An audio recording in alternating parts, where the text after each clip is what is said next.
Minutes. Thank you, Mr. Chair. And I was surprised to hear that you said you want to help getting back the trust of Canadians about the tax system.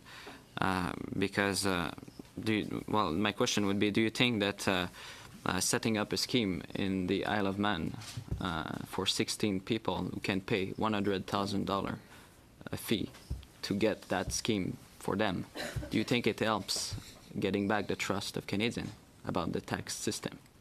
I think if you look at that particular issue through the lens that we look at today, no.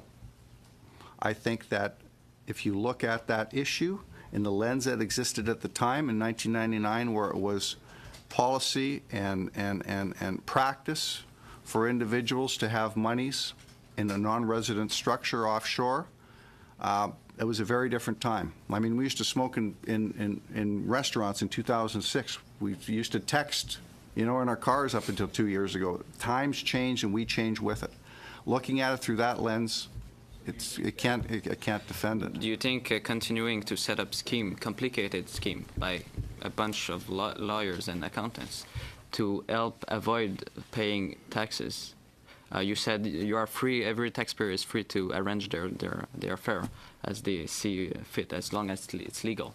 But do you think it helps when multi-millionaire clients of KPMG go to you and ask you if you are able to provide them a scheme to avoid the much taxes as possible? Do you think it helps getting back that trust that you said you want to get back?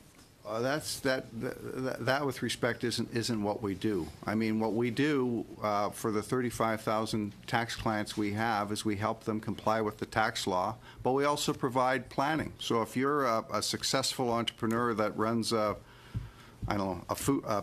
pet food store and you make $200,000 a year, if you have that business as an individual, you pay $85,000 worth of tax.